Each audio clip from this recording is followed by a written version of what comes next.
It's kind of like being a prostitute in a sense of like, it's just a different... It's exactly that. Feeling. Everything is about feel. And this is why you don't follow your heart, because your heart can be easily led astray. Your feelings cheat. I want to be clear about this here. We talked about this last week, and many of you tuned in, and many of you sounded off. Lily Phillips, right? She's the woman who was planning to sleep with 1,000 guys in 24 hours. Yeah. Now, I know that it may seem like I was harsh on her, and I think it's deserved, because I think a lot of damage is done with this, certainly to young women. I think the porn culture is damaging to it's damaging to young men too, and we'll get to that. But if you look at a lot of the comments here, there was a recent documentary released when she slept with 100 guys in 24 hours. I think it's important as Christians for us to remember that, look, if we don't believe that people can be redeemed, and that doesn't mean that your past is erased, doesn't mean that it's not an indicator of future behavior, but if we don't believe that people can be redeemed, then we serve a useless God, right? That's the entire basis of our faith, is confession, is redemption, and the fruits of the tree. So it does rub me, I would say all of us here the wrong way when people, I get, you want to dunk on someone. And yes, you need to showcase evil for what it is, right, especially when someone is promoting it to other people. But to act as though this person cannot make better decisions moving forward, I don't necessarily think is helpful, because then you close the door to what it is that hopefully we're all fighting for and striving toward in the first place. So this week there was this documentary. I warn you, it's pretty heartbreaking. And this is where you see, when the curtain is pulled back, a lot of, and you know what, you would see the same kind of heartbreak for fat pride activists, for a lot of abortion activists, people shouting their abortion. You see this with a lot of trans activists who then want to detransition, right? You don't know how the story ends. And in the media, we give the attention, or I should say the media does tend to give the attention to people in the middle of their biggest mistakes, because that gets the clicks. And you don't tend to hear about either the redemption or the fallout, the fractures that have taken place after, through choosing that kind of a life. So this is a portion of this documentary where Phillips, I believe Lily Phillips, is talking about the first time she slept with 100 guys in 24 hours. And my heart breaks for her, and it breaks for anyone who would follow her lead. I think sometimes like feeling so like robotic, like by the 30th, like when we're getting on a bit, I've got like a routine of like how we're gonna do this, and like it just, sometimes you'd like disassociate and be like, like it's not like normal.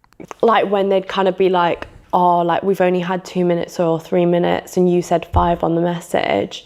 Did someone say that to you? Yeah. And obviously it just makes me feel so bad. Do you think you should feel bad about that?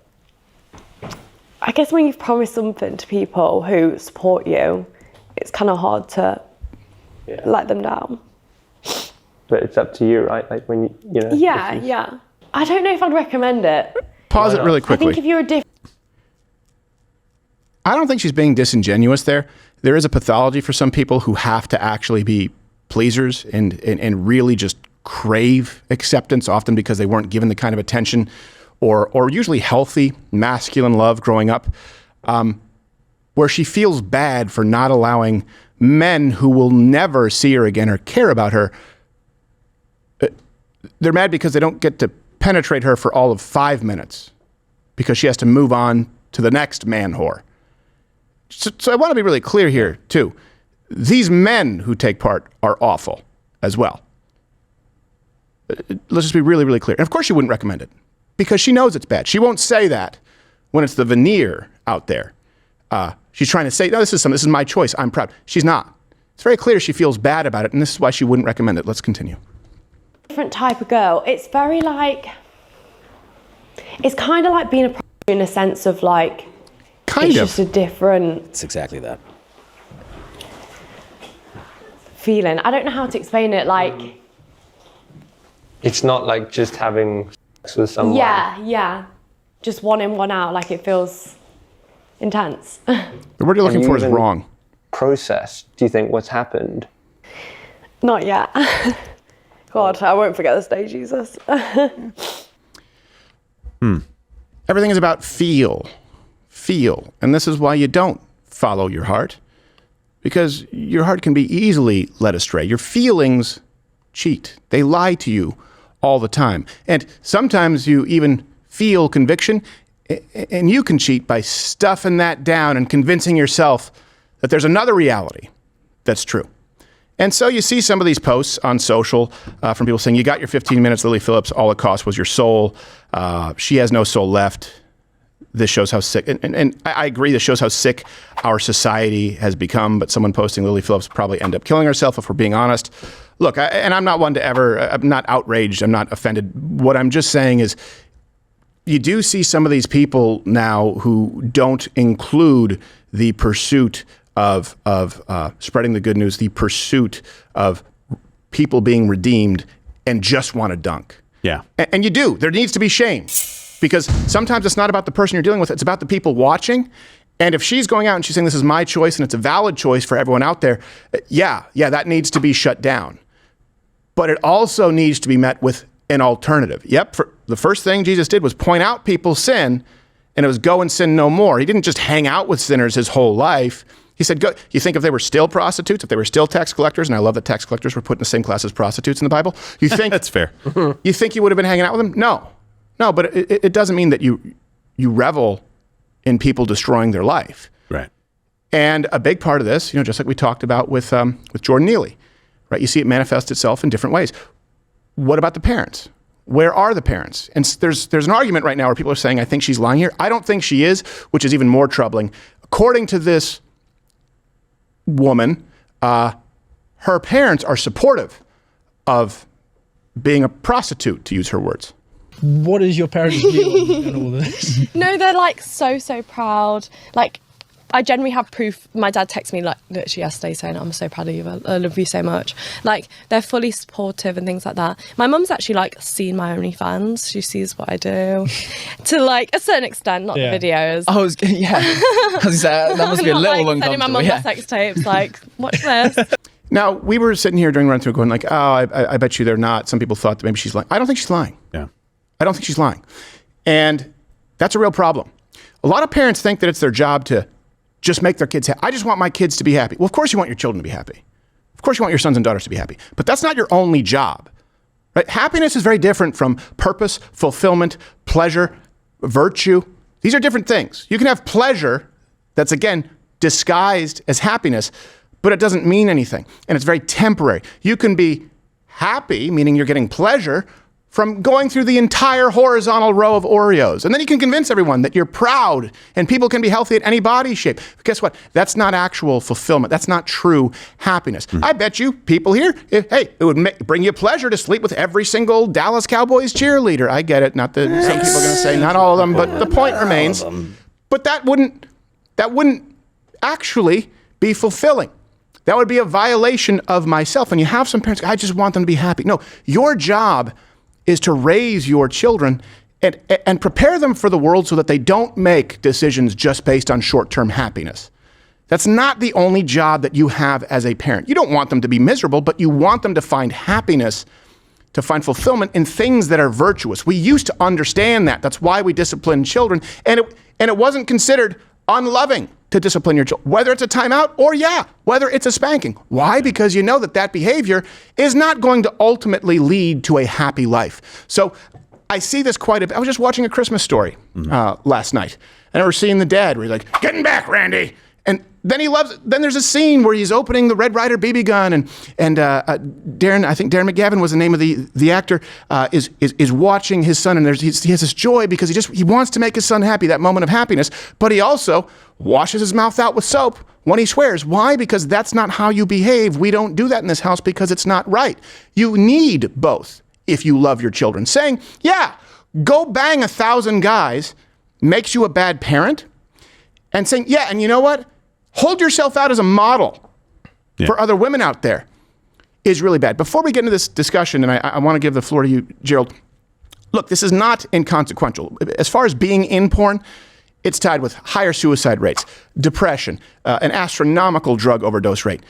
incredible STD rates, right? 90% of porn stars have genital herpes. And then there's the dangers of consuming too much porn. You have erectile dysfunction in people who are younger and younger. You have increased rates of sexual violence. You have premature ejaculation. You have anxiety. You have people who no longer are able to find sexual satisfaction in real relationships. I'm not saying that thinking naked people are beautiful is the same. I'm talking about tab and a tab and a tab and a tab of hardcore pornography. Right. And the people who advocate for pornography, they talk about this commercialized capitalist society and Instagram and the shortening attention span and how damaging it is. For some reason, that all disappears when it comes to the world's greatest natural dopamine hit that we know of, which is sexual arousal. And before you say hypocrite, yep, every guy here, I guarantee you, has either dabbled or watched a lot of pornography because it's 2024 and it's unavoidable. You want to make that argument? Okay, fine. It doesn't mean that these points are any less true. You have the floor. So, I agree. Like, it's really sad watching this time, right? Seeing this, I think, is just very heartbreaking. As a father, I don't have any daughters, but as a father, you know, I'm thinking of my child and the time that I spent with them and then them going down this road. Like, you know that road does not lead to life, right? There's only death down that road. And I don't mean necessarily just physically, though that could be a possibility because of depression and all kinds of things that can come from this, regret, inability to find happiness in the future. It leads to all kinds of problems. But what I want to encourage people to do is, and we do this the wrong way most of the time. And I don't mean we, just like us on the show. I mean, just in general, we stick with the truth. We're really good at telling people what the truth is. That's the dunking part, right? It's a terrible decision. You're a terrible person. This is the horrible thing that you're doing. I can't believe you're doing. That's the truth. But we don't have love that comes with it. You need the truth and love in all of these situations. It's really easy to go after somebody and say, this is a horrible person. But it's very hard to go, this is a horrible thing that this person is doing.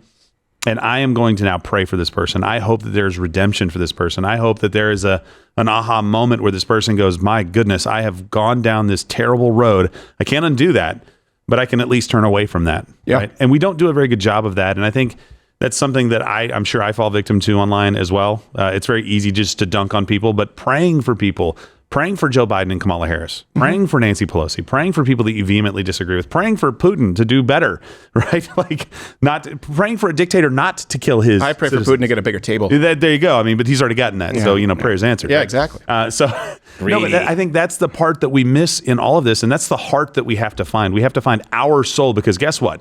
She may lose her soul, like you said in this. This may be something that she never turns away from. But you might lose yours as well in condemning her and not ever bringing the love to the table. So don't act like it's only on her. The people out there spewing hate and nothing but hate and nothing but hate just to try to get some clicks. Do you think you're any less of a whore? You're not. Right. Also, something else that I would add, though, too. Yeah, I agree.